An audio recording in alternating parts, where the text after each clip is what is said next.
Hello everyone, thanks for coming outside with me today. I finally have like 30 seconds to actually shoot my own bow for once, which is nice. So I haven't, gosh, it feels like it's been forever since I actually picked up my own bow and actually shot. But that feels pretty good. We're about 23 yards here, typical whitetail distance, nothing crazy today. But today I wanted to come out here and talk about arrows, cheap and expensive arrows, and my selections for whitetails in particular, elk too, for the fall of 2023. So here we are in August. People are dusting off the bows, getting ready here for archery season. Some guys are getting ready to go for elk here by the end of this month into September. And so people are really starting to hone in the arrows and broadhead selection that they're going to take out in the woods this fall. And we've been getting super busy in the shop, which is awesome. But one of the things that a lot of people have wanted to do this year, it seems like more in particular, is switching up the style of arrow that they're shooting. Either going to a different brand, maybe picking a different diameter, trying to do a different weight or a different broadhead system to match a weight. And so I've been getting a lot of questions about it. I figured I'd address it in a video.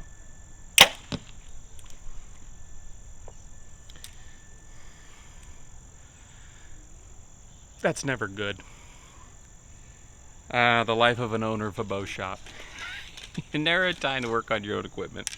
So let's start off with standard diameter arrows and work our way down. So that's a 244 inside diameter, a 245, or a 246. We're going to start off with probably the most popular arrow that's being sold in my store and probably across the Northeast and across most of the country. That's a Gold Tip XT Hunter. It's really hard to beat the XT Hunter series or the Hunter series in general from Gold Tip. Make the Hunter a 6000s, XT's a 3000s, and the Pro is a 1000s. The component possibilities for Gold Tip are through the roof. 100 grain brass, 50 grain aluminum, the standard 12. They have fact weights you can screw into the back in 10 grain increments of the insert.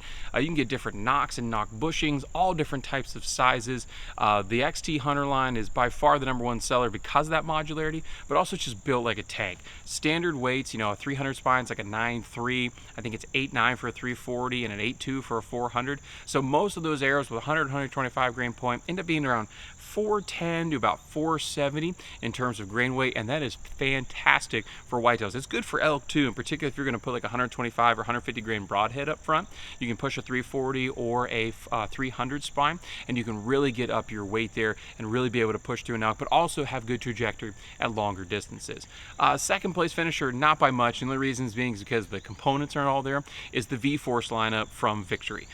They make, of course, the same thing. They have the Sport, the Gamer, and the Elite, which is a 6.3 and 1000 straightness. Their spine sorting and their weight sorting is fantastic from Victory. They still have the same component modularity, but they're still built tough as nails and also a #1 seller in my store. Now, in terms of price point, both of them are going to run you around the 45 to about 65 for half a dozen pre-fletched arrows from your local store. At least they should, somewhere in that nature. For the 6000s to the 3000s, the 1000s get obviously a little bit significantly more expensive, but both of them are a really good option. A third option, something that's a little bit more boutique, is something like this. This is a Sirius Supernova. Sirius makes fantastic arrows. I got a whole pile of these laying around, about a dozen and a half of them, and I shot them last year and I think the year before. And the durability of them is fantastic. You just can't get them at your local pro shop, right? But they're a standard 245. I just run the standard 12 grain insert, 125 grain point. This is a GWS lighted nock. These are 3-inch old Q2 high vanes. I mean, this arrow is kind of cobbled together, but I've been using the past 2 years with success. The total arrow weight on this thing is about 470 grains, which a 300 spine, that makes sense.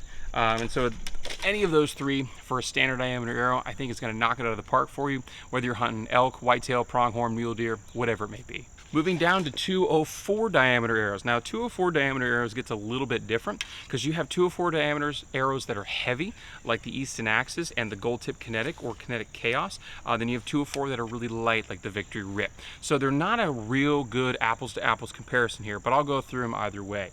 My favorite is the Gold Tip Kinetic or the Kinetic Chaos. It's a 10.4 GPI in a 300 spine, so it's pretty heavy. It's very comparable to the Easton Axis, which is a very, very close, like 1A, 1B for me in terms of 204 diameter arrow.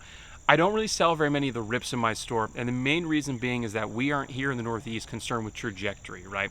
Most of our whitetail shots are between 5 and 25 yards. So most people here are worried about that 5 mil thickness, the 204 inside diameter, and they have a really good component system from either Easton with the hit inserts, and you can run a broadhead adapter ring out front, or you can run the half out or half out footer system that comes from Gold Tip for the Kinetic series.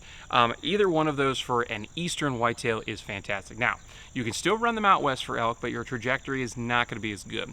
And that's where the Victory Rip comes in. The Rip is a 204 diameter, but it's a much lighter tube.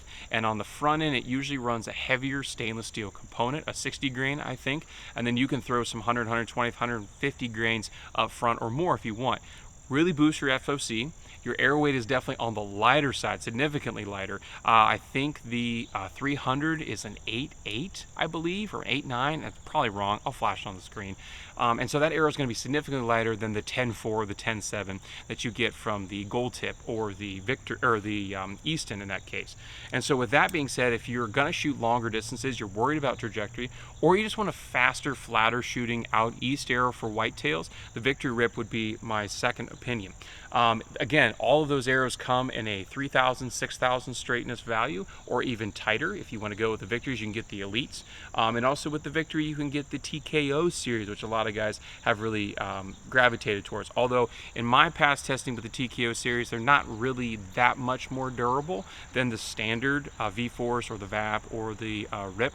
So I don't think they're worth the money, but that's just me. Now, moving down to 166, there are not in my opinion, very good options at 166 outside of the big hitters, except for, and first place for me goes to the Sirius Orion. That thing is tough as freaking nails. I really have no idea how they made that, how Seth or Sirius made that Orion so daggum tough. It is the toughest 166 I've ever shot. The components that come with it are fan-freaking-tastic. However, they are by far the most expensive 166 arrow on the market. But I've got half a dozen fletch ready to roll if ever I want to take them out and hunt with them because they're that durable. Second place for me goes to the Gold Tip Pierce. The Pierce's component system I like more than the Victories. We'll get to that in a second. But the Gold Tip Pierce or the Pierce Platinum, if you want the 1000 straightness, is also a great arrow. I literally just today sold a dozen of them to a gentleman who came into my store, and he could not be more tickled with them. They bullet hole with almost no rest movement whatsoever. Actually, I don't think we moved it at all. And it's going to be a great shooting arrow for him when he wants to take it out. He can take it out the tack if he wants to shoot long distances because of the small diameter. He can do wind drift, take it out west for elk, or just simply slap whitetails here in the Northeast and have zero issues with penetration. The Orion gets the A for toughness and it gets an F for price, but you're obviously paying for that toughness, whereas the Gold Tip kind of hits the middle road of all of them. Now, the reason I put the VAP third on this list is because of their footer system. Not because it's bad, but for some reason they chamfer them, and I don't know why. They have like a ridged groove. It almost looks like the end of a star bit, like if you look down the end of a 6-pointed star bit for a screwdriver. And for some reason, it hangs up in bag targets. It's brutal on foam. I don't understand why it's made that way and it's not made smooth. I don't know. It's kind of a different footer system. Instead of being a standard, a good conical shape, it actually like goes straight and then flares out really quick. It kind of is a bugger on targets, and the shaft itself is fantastic. I have zero complaints about the actual shaft, but the components are not my favorite. So that's the kind of down and dirty, if you will, on my favorite arrows in those three areas. Now, there's other options as well. We don't see a whole lot of Black Eagle up here in the Northeast. And I know a lot of you Black Eagle shooters are going to be down in the comments already vehemently opposing everything I've said. The Rampages I've sold a couple of times in my store. You can sell the Zombie Slayers, which are a good price point option. And I know a lot of you Easton guys that are big fans of the 6.5. Maybe I should add that in an addendum. The 6.5 from Easton is also a good arrow. It's basically the original Beeman Hunter, the Beeman Hunter ICS Hunter series, which has killed a bazillion deer over the past years. The only issue with them is that they're heavy. Easton doesn't make any of their arrows are full carbon. They have fiberglass in them as well, which is fine, adds to the durability, it's not a problem, but it makes the tube very heavy. So the 300 spine is almost the same weight as like the Axis or the kinetic. So why am I shooting something that heavy when I could go with something smaller diameter to increase penetration and have the weight as well? I don't know. It's still a great arrow though. If you shoot anything by Easton, it's really hard to go with a made in America arrow. I just don't like their overall weight that you get out of their standard diameter arrow. They do make other lighter offerings as well. I just don't think they're as durable. So I know it's not super informative, and if I might have left you with questions, I'm definitely going to have to go back inside and screw this tighter. If I've left you with questions, please do drop them down in the comment section below. You can always find us on Facebook and Instagram at Average Jack Archery, or if you want to call Average Jack Archery Pro Shop and Range your home store, we're at 21 North Front Street in Phillipsburg, PA. Hope you're able to get outside, enjoy the sport of archery, archery hunting if you so choose. Definitely enjoyed God's beautiful creation, and we'll get to see you next time.